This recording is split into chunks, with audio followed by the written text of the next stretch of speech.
Dina Safitri dari kelas 4B Program Studi Perpustakaan Fakultas Adab dan Humaniora UIN Syarif Hidayatullah Jakarta. Video ini saya buat untuk melaksanakan tugas mata kuliah perpustakaan dan arsip digital yang diampu oleh Bapak Al-Nudul Karim SIP MHUM. Pada kesempatan ini, saya akan menjelaskan secara singkat tentang buku Filsafat Teknologi dan ide mengenai dunia, manusia, dan alam. Seringkali kita merasa aneh ketika mendengar kata filsafat. Kata yang berdekatan dengan hal-hal metafisik, tidak dapat dipikirkan, sulit dicerna, abstrak, dan tidak konsisten. Filsafat jauh dari hal-hal ilmiah, tidak konsisten, dan mudah dibuang begitu saja. Alasannya karena tidak memenuhi standar nilai guna dalam komunitas ilmiah. Akan tetapi, bagaimana jika filsafat bersanding dengan ilmu pengetahuan dan teknologi? Akankah filsafat menjadi ilmiah atau sebaliknya? Ilmu pengetahuan dan teknologi menjadi mistis. Dalam hal ini, dipenuhi dalam berbagai macam teknologi membuat hidup kita bertambah baik. Namun di sisi lain, teknologi juga menjadikan hidup kita lebih susah karena teknologi membentuk serta mengubah budaya serta lingkungan hidup kita. Francis Lee menulis buku Filsafat Teknologi ini dengan tujuan untuk membedah hubungan sains dan teknologi, membedah pemikiran Don Ide dan Heidegger, serta mengkritisi relasi teknologi dengan manusia sekaligus dunia. Dalam buku ini membahas pemikiran Don Ide mengenai teknologi dan hubungannya dengan manusia. Selain itu, buku ini juga membahas tentang tertanamnya teknologi dalam budaya. Dalam hal tersebut, budaya dipahami sebagai multikultural. Sebagai awal mula juga dibahas pemikiran ide tentang filsafat teknologi dan filsafat sains, dan wilayah persinggungan antara keduanya, serta pemikiran Heidegger mengenai teknologi sebagai dasar pemikiran hubungan manusia dan teknologi ide. Sejarah singkat mengenai Don Ide. Don Ide lahir di Hope, Kansas, Amerika Serikat pada 14 Januari 1934. Beliau merupakan leading profesor di bidang filsafat dan dekan humaniora dan seni di State University of New York di Stony Brook, Amerika Serikat. Bidangnya adalah filsafat teknologi dan filsafat sains dengan minat khusus pada teknologi citra. Latar belakang filsafat ide ialah filsafat kontinental dengan berfokus pada fenomenologi dan juga sedikit filsafat analitik. Istilah teknosains antara lain berarti bahwa sains dan teknologi bukanlah dua hal yang berbeda, melainkan dua hal yang saling berhubungan. Ide mengatakan bahwa instrumentasi merupakan penghubung antara sains dan teknologi. Pada bab pertama di buku ini, filsafat teknologi diartikan sebagai fenomena penting yang perlu direfleksikan secara mendalam karena merupakan cabang dari filsafat kontemporer.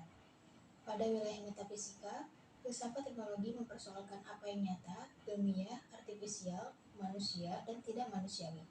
Selain itu, pada wilayah etika, filsafat teknologi ini juga mempertanyakan tentang moral terkait penggunaan teknologi yang sesuai dengan manusia dan konsekuensi penggunaan teknologi itu sendiri. Terkait bab 1 ini juga membahas perkembangan sejarah filsafat sains dan teknologi. Penyebab utama filsafat teknologi baru muncul pada sejarah filsafat barat, terutama dalam lingkungan filsafat Amerika Utara. Salah satunya ialah karena teknologi umumnya dilihat sebagai terapan dari sains. Sains merupakan teori, sedangkan teknologi hanya terapan dari sains tersebut. Dalam hal refleksi antara filsafat teknologi dan sains terletak pada instrumentalnya, di mana sains mewujudkan secara konkret dalam teknologi melalui instrumen yang ada dalam teknologi. Pada dasarnya, filsafat mempertanyakan persoalan terkait dengan alam dan hidup manusia. Filsafat pada masa awal bersifat saintifik karena mempertanyakan ciri-ciri alam. Hal ini bermula dengan spekulasi para filsuf yang mempertanyakan mengenai sifat-sifat alam dan apa yang mendasari alam. Pada masa itu, sains belum menjadi eksperimental.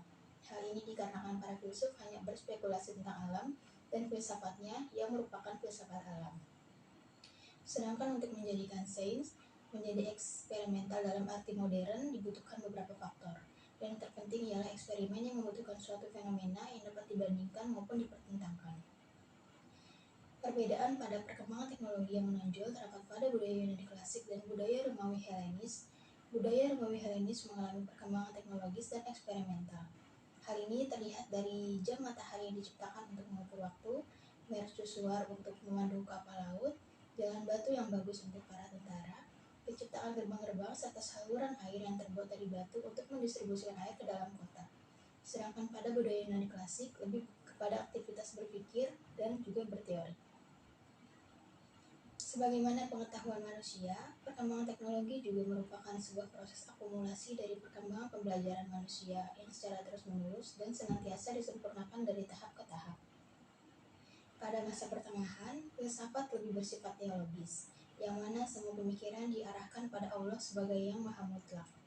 Namun pada masa ini juga terjadi revolusi teknologis berupa pembangunan katedral berkat adanya mesin pengangkut batu dan para ahli bangunan yang handal, kincir angin, serta menara.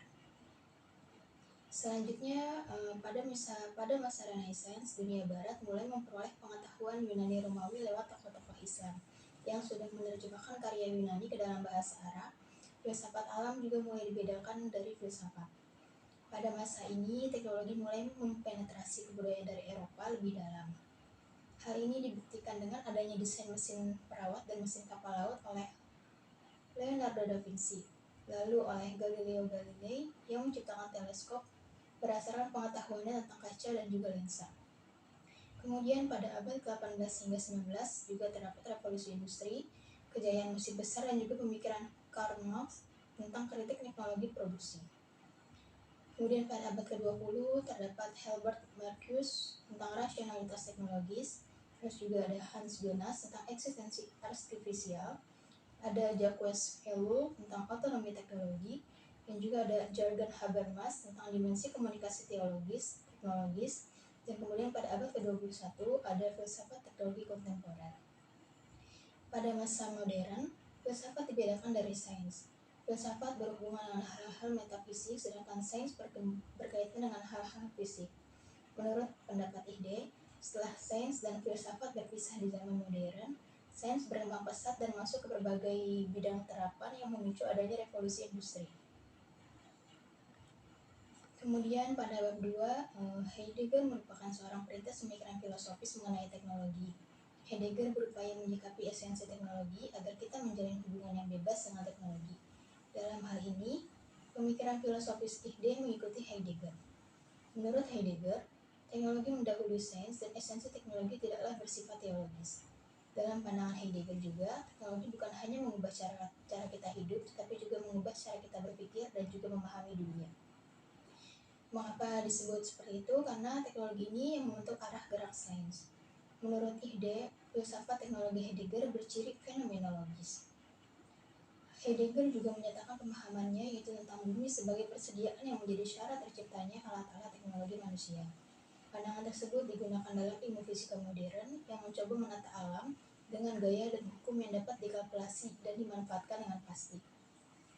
Dalam hal ini, Heidegger ingin menunjukkan bahwa pandangan dunia sebagai persediaan sudah ada sebelum teknologi itu muncul dalam bentuk mesin. Pandangan tersebut juga yang menentukan arah sains dalam menciptakan alat-alat untuk mengolah keadaan bumi, dan dalam konteks inilah teknologi dikatakan mendahului sains.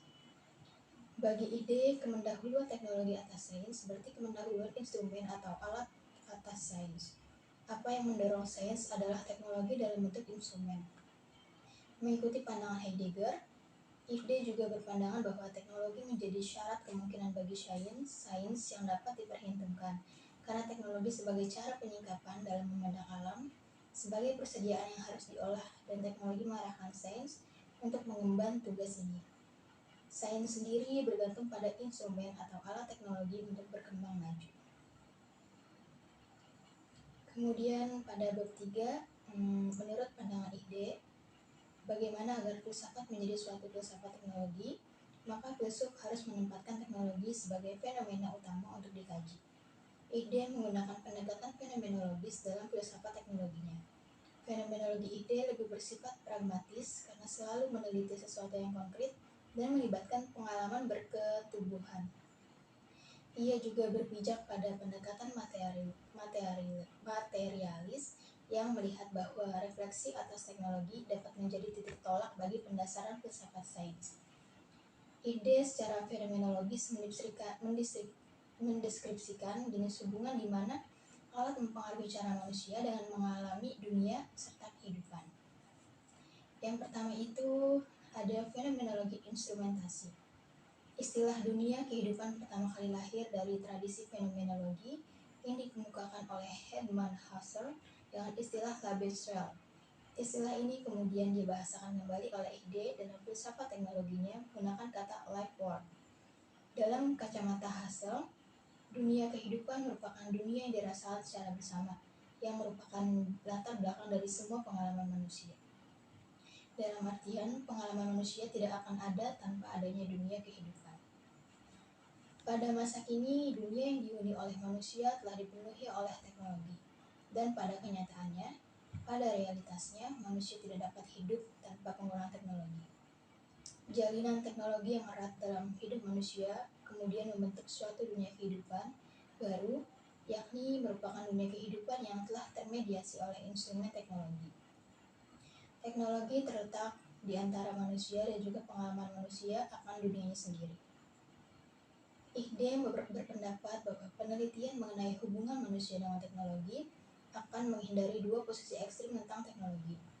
Di satu sisi, reifikasi teknologi, yaitu mengenai pandangan bahwa teknologi mempunyai hidup sendiri yang mengontrol manusia seperti contohnya artificial intelligence. Sisi lainnya yaitu netralitas teknologi yang dimana itu diartikan sebagai teknologi dianggap sebagai objek atau artefak yang tidak mempengaruhi manusia, seperti contohnya senapan tidak berbahaya kecuali jika sedang digunakan oleh manusia. Kedua itu ada teknologi yang mengubah pengalaman serta persepsi manusia. Dalam usaha menilik hubungan manusia dengan teknologi, ide sudah terlebih dahulu menampilkan bagaimana penggunaan teknologi dalam wujud alat mampu mengubah pengalaman dan persepsi manusia. Persepsi manusia tentang dunia berubah seiring dengan penggunaan teknologi sebagai mediator antara manusia dan juga dunia kehidupan. Dalam konteks ini, terdapat dua jenis persepsi, yakni mikropersepsi dan makropersepsi. Mikropersepsi diartikan sebagai persepsi manusia yang langsung melalui tubuh dan semua inderanya. Kita adalah tubuh kita yang dalam arti fenomenologis kita adalah ada di dalam dunia menggunakan serta mengalami gerakan, persepsi, dan emosi dengan tubuh. Pengalaman berketubuhan seperti ini oleh ide disebut sebagai body bond. Sementara makropersepsi adalah persepsi yang manusia peroleh melalui struktur atau budaya di mana manusia itu tinggal, seperti misalnya cara berpikir serta kebiasaannya. Pengalaman berketubuhan seperti ini atau makropersepsi disebut juga dengan istilah body two. Selanjutnya juga dibahas mengenai bagaimana teknologi mengubah persepsi waktu, ruang, bahasa, serta di dalam bab ini juga dijelaskan tentang bagaimana hubungan manusia dengan teknologi, hubungan berketubuhan, hubungan hermeneutis, hubungan keberlainan, hubungan latar belakang, dan bagaimana kecenderungan arah yang tidak didasari pada alat. Pada materi di bab 4 itu berisi tentang seiring perkembangan zaman, manusia dapat merasakan berbagai cita rasa masakan dari berbagai daerah tanpa harus pergi ke daerah tersebut. Di kota metropolitan seperti Jakarta misalnya, itu tersedia berbagai macam pilihan makanan yang dapat kita rasakan. Tidak terkecuali itu masakan luar negeri, masakan asing. Fenomena tersebut disebut ide sebagai fenomena pluripalet. Fenomena ini terjadi akibat dari teknologi yang menyebar ke seluruh dunia berkat jaringan komunikasi yang sudah semakin luas dan adanya teknologi yang semakin tinggi. Fenomena yang lebih umum yaitu soal budaya yang mempengaruhi sebagian besar hidup kita. Fenomena ini disebut oleh ide sebagai plurikulturalitas. Pluripalet memiliki hubungan dengan plurikulturalitas. Hal ini dapat dilihat dari cara makan dan cara memasak yang tergolong dalam budaya dan memiliki perbedaan di setiap daerahnya. Untuk perihal makan pun, manusia itu biasanya tidak terlepas dari teknologi dalam menyiapkan dan memasak makanannya. Pluripalet ini merupakan dampak dari warisan dunia yang teknologis. Fenomena pluripalet ini bukanlah suatu proses yang dapat berbalik arah. Ide mengemukakan bahwa semua jenis teknologi tertanam dalam budaya. Hal ini wajar karena teknologi merupakan buatan manusia. Menurut Heidegger, teknologi merupakan suatu cara pandang dunia yang juga melibatkan budaya, seperti contoh penggunaan mesin yang berbeda tujuan di negara barat dan juga Cina.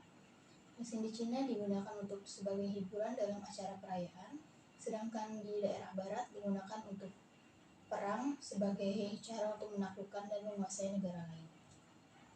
Dari contoh tersebut dapat disimpulkan bahwa menunjukkan tertanamnya teknologi dalam budaya tertentu, di mana teknologi yang sama dapat digunakan dengan cara berbeda di dalam budaya yang berbeda pula. Selanjutnya itu alam mengalami hal perpindahan teknologi, bukan hanya alat tersebut yang dipindahkan, melainkan budaya dan nilai-nilai yang ada ikut dalam perpindahan tersebut. Oleh karena itu, di dalam suatu budaya yang menerima teknologi baru akan terjadi ketergantungan pada budaya yang masuk. Dalam hal ini, pihak penerima teknologi baru terpaksa bergantung pada pihak yang membuat teknologi tersebut. Selanjutnya ada kesimpulan dari buku ini. Berdasarkan pemaparan singkat terkait filsafat teknologi menurut Don Ihde tentang dunia, manusia, dan juga alat, dapat saya simpulkan bahwa pemikiran Ihde dikenal sebagai bagaimana teknologi mengubah pengalaman dan juga persepsi manusia, serta jenis-jenis hubungan manusia teknologi yang kemudian membawa dampak pada budaya dan hidup manusia, di mana alat-alat juga ikut berperan sebagai instrumen saintifik dan juga instrumen kultural. Kita tidak bisa menghindari penggunaan teknologi dalam hidup kita, tetapi kita punya kehendak untuk memilih tidak membiarkan teknologi mendominasi kita. Pada awal bagian buku ini, secara garis besar dibahas terkait asal-usul filsafat teknologi dan bagaimana hubungannya dengan filsafat sains. Menurut pemikiran Ihde itu sendiri, terdapat wilayah pertemuan antara filsafat sains dan filsafat teknologi, di mana hal itu merupakan refleksi atas peranan instrumental, di mana sains mewujudkan secara konkret dalam teknologi melalui instrumen yang ada di dalam teknologi itu sendiri. Sedangkan dalam pandangan Heidegger, teknologi bukan hanya mengubah cara kita hidup, tetapi juga mengubah cara kita berpikir dan bagaimana memahami dunia, sehingga teknologi ini yang membentuk arah gerak sains. Kemudian, mengikuti pandangan Heidegger, Ihde juga berpendapat bahwa teknologi menjadi syarat kemungkinan bagi sains yang kalkulatif, karena teknologi merupakan sebagai cara peningkatan memandang alam sebagai persediaan yang harus diolah, dan teknologi juga mengarahkan sains untuk mengemban tugas tersebut. Kemudian Ihde juga berpendapat bahwa penelitian mengenai hubungan manusia dengan teknologi akan menghindari dua posisi ekstrim tentang teknologi, yaitu tentang reifikasi teknologi dan juga netralitas teknologi, di mana teknologi inilah yang kemudian mengontrol manusia, seperti halnya artificial intelligence dan juga teknologi lain yang dianggap sebagai objek atau artefak yang dapat mempengaruhi manusia. Selain itu, di sini juga Ihde berpendapat bahwa teknologi juga dapat mengubah pengalaman dan persepsi manusia dalam menggunakan alat, instrumen, dan teknologi tersebut.